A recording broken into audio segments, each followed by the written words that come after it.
Buenos días.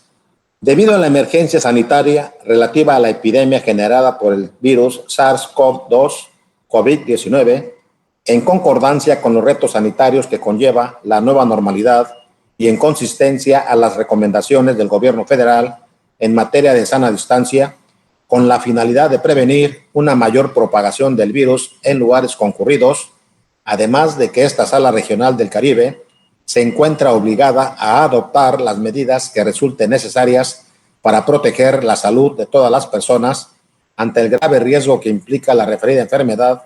Se les informa a todos los presentes que esta sesión será a distancia a través del sistema de videoconferencia. Secretaria de Acuerdos, se le solicita que confirme si alguna persona se encuentra en las instalaciones de esta sala y desea presenciar la presente sesión.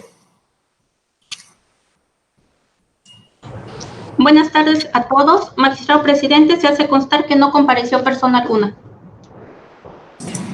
Secretaria de Acuerdos, se le instruye para que verifique si está correctamente activado el sistema de videograbación con el fin de cumplir con lo establecido en el numeral 31 de la Ley Orgánica del Tribunal Federal de Justicia Administrativa. Magistrado presidente, el sistema se encuentra activado y funciona adecuadamente. Asimismo, se hace de su conocimiento que se verifica la asistencia del Pleno de la Sala Regional del Caribe, integrada por el magistrado Manuel Carapia Ortiz, en su carácter de presidente de esta sala y titular de la primera ponencia, el magistrado Alberto Romo García, titular de la tercera ponencia, y el licenciado Rogelio Olvera Márquez, primer secretario de Acuerdos de la segunda ponencia de esta sala, actuando en suplencia por falta temporal de la magistrada titular de la citada ponencia, a partir del 2 de marzo del 2020, de conformidad con los artículos 48, tercer párrafo, de la Ley Orgánica del Tribunal Federal de Justicia Administrativa, primero y segundo en relación con el considerando 12 del Acuerdo G/JGA/31/2020, de 5 de marzo del 2020, emitido por la Junta de Gobierno y Administración del Tribunal Federal de Justicia Administrativa, donde se aprobó que dicho secretario supla la falta de la magistrada en la ponencia de su adscripción y ante la falta de magistrados supernumerarios de este tribunal para ese fin, mismo que se encuentra publicado en la página web institucional de este órgano. Es cuenta, magistrado.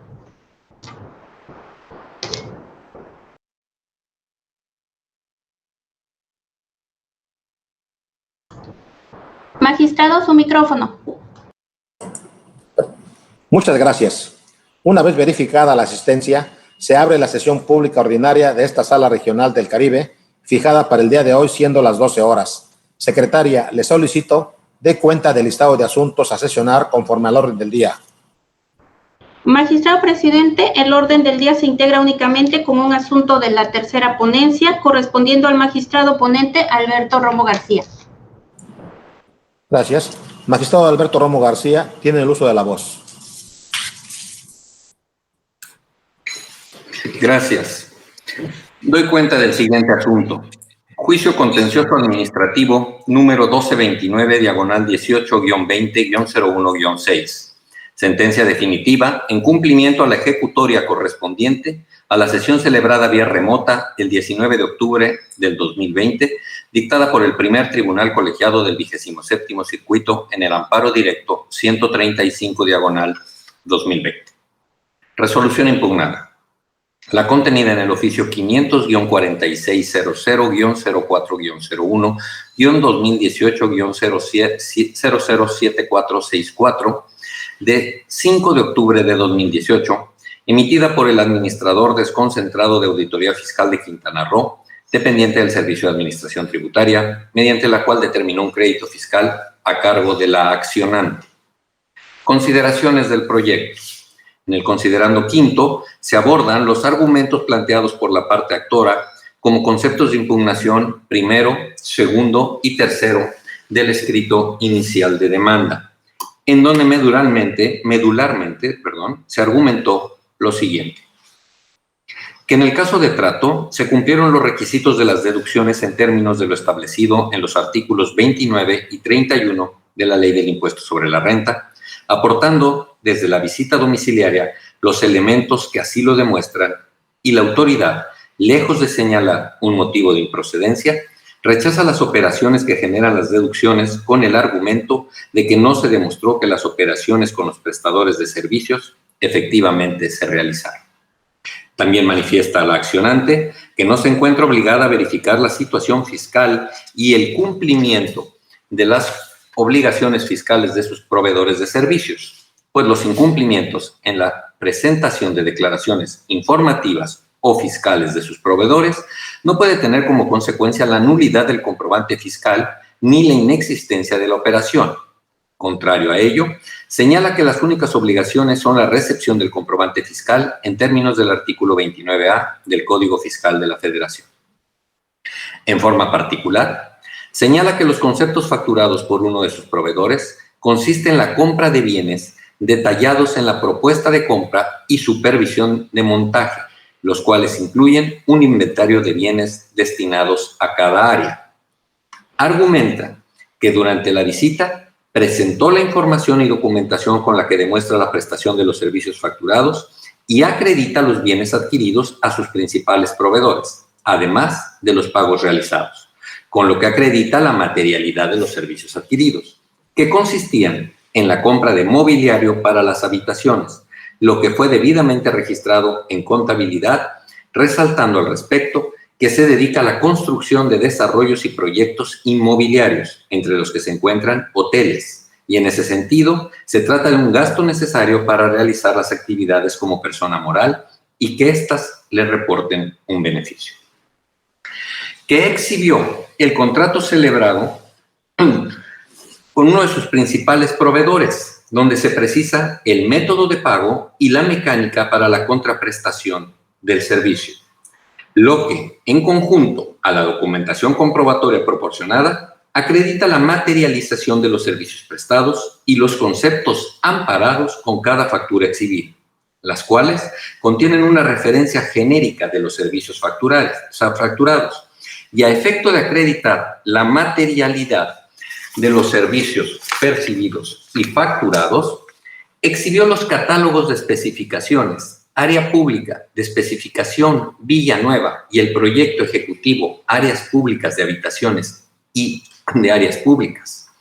Señala también que la autoridad no respetó la intencionalidad de las partes al valorar el contrato celebrado con uno de sus principales proveedores, pues para que aquel contrato tenga validez, basta con cumplir los requisitos legales que precisa el Código Civil Federal, por lo que demostró que las deducciones corresponden a compras y supervisión en la coordinación del montaje.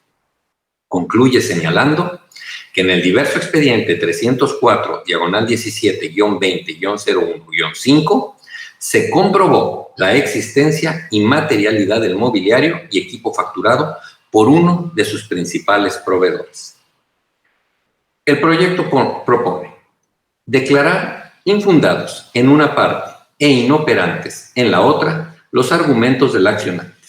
Explicaré el motivo de los infundados en primera instancia. Contrario a lo manifestado por la accionante, a página 64 de la resolución que se analiza, se aprecian los motivos de rechazo de la deducción para efectos de impuesto sobre la renta, mientras que en la diversa página 112 se aprecia el motivo por el que se rechazan las deducciones para efectos del IEP, siendo en esencia la indebida descripción en los comprobantes fiscales de los conceptos facturados, lo que impide verificar si los gastos se encuadran en algunos de los supuestos de deducción previstos en el artículo 29 de la Ley del Impuesto sobre la Renta, sin que haya manifestación alguna del accionante que precise en qué fracción del mencionado ordenamiento encuadran los servicios y bienes que pretendió deducir. A lo anterior, se suma la omisión del accionante de proporcionar el contrato celebrado con uno de sus principales proveedores y así contar con los elementos que permitan conocer a detalle los conceptos de los servicios y bienes recibidos. Por otro lado, en los folios 154 a 163 de autos, obra agregado el contrato celebrado por la accionante con otro de sus principales proveedores, pero el citado contrato es igual de genérico en los conceptos que se pactaron que lo señalado en los comprobantes. En cuanto a la inspección ocular y la pericial contable ofrecidas por la accionante al presente juicio, son pruebas carentes de idoneidad para acreditar que los comprobantes fiscales o la documentación comprobatoria describe con detalle los bienes o servicios allí amparados, por lo que no abonan a determinar que la resolución controvertida sea nula, pues no demuestran los conceptos específicos de las erogaciones facturadas y se continúa sin la posibilidad de saber en qué fracción del artículo 29 de la Ley del Impuesto sobre la Renta encuadrarían las deducciones. Finalmente, lo resuelto en el expediente 304-17-20-01-5 mencionado por la accionante constituye un hecho notorio y es tomado en consideración al resolver el presente asunto, pues se trata de las mismas partes y en aquel juicio se ventiló la legalidad de una resolución en la que la demandada rechazó una solicitud de devolución correspondiente al mismo ejercicio fiscal que ahora nos ocupa. También con motivo del rechazo de las deducciones que se mencionan en el presente juicio, siendo en aquel expediente confirmada la resolución impugnada en sentencia de 13 de marzo de 2019, misma que se declaró firme en auto de 10 de octubre de 2019.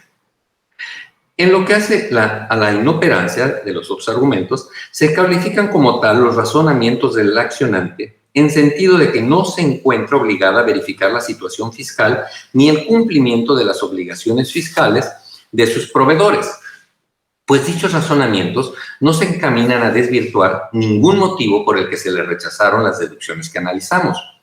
Pues como ya precisé, el punto medular del rechazo es la omisión en la descripción de los comprobantes fiscales con los que se pretenden amparar las deducciones. En el considerando sexto, se analiza lo expuesto por la accionante en el concepto de impugnación cuarto, donde en esencia señala que es improcedente la multa impuesta en el acto controvertido, ya que no hubo incumplimiento alguno en las obligaciones del impuesto sobre la renta ni del impuesto empresarial a tasa única. El proyecto propone declarar inoperante lo expuesto por la accionante, pues se sostiene en otro argumento que ya fue declarado infundado. Ese razonamiento se robustece con la jurisprudencia publicada en el Semanario Judicial de la Federación, que por rubro señala: conceptos de violación son inoperantes los que parten o se hacen descansar sustancialmente en lo argumentado en otros que fueron desestimados.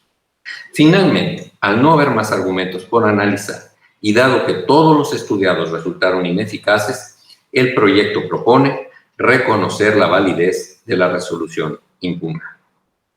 Es cuanto, magistrado presidente. Muchas gracias. Integrantes del Pleno de la Sala, a su consideración el proyecto del que se ha dado cuenta. Gracias, magistrado presidente. El suscrito difiere sustancialmente del proyecto que se propone, esencialmente porque considero que la obligación de proveedores sí es motivo de rechazo parcial en el acto impugnado, aunado a que el contrato que se refiere, en mi opinión, no se analizó integralmente. Y, por último, las facturas no son genéricas en relación con las pruebas que debieron analizarse de manera adminiculada para llegar a la conclusión de que sí existe la materialidad de las operaciones por las que se rechazaron. Es todo. El de la voz no tiene comentarios que realizar, por lo que, al no haber más comentarios y observaciones, sírvase a la secretaria tomar la votación del proyecto. Con gusto, magistrado presidente. Se procede a tomar la votación. Magistrado Alberto Romo García. ¿A favor del proyecto? Licenciado Rogelio Olvera Márquez. En contra del proyecto y me reservo el derecho a realizar el voto particular respectivo. Magistrado presidente Manuel Carape Ortiz. A favor del proyecto. Señor magistrado presidente, le informo que hay mayoría de 2 votos a favor con el sentido del proyecto y 1 voto en contra. Nuevamente tiene el uso de la voz el magistrado Alberto Romo García. Muchas gracias, magistrado presidente. Le informo que no existen más asuntos listados por parte de esta ponencia para la presente sesión. Gracias. Secretaria, informe cuál fue el sentido de la votación del proyecto que presentó la tercera ponencia. Con gusto, magistrado presidente. Me permite informarle que el sentido del proyecto aprobado de la tercera ponencia es el siguiente.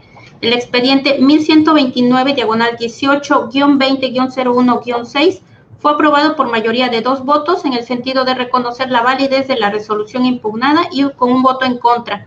Es cuenta, señor magistrado presidente, del asunto listado correspondiente a la tercera ponencia. Muchas gracias. ¿Existe algún otro asunto pendiente en el orden del día, secretaria? No, magistrado presidente. De acuerdo. Pregunto al Pleno si tienen algún otro asunto que quieran tratar en esta sesión.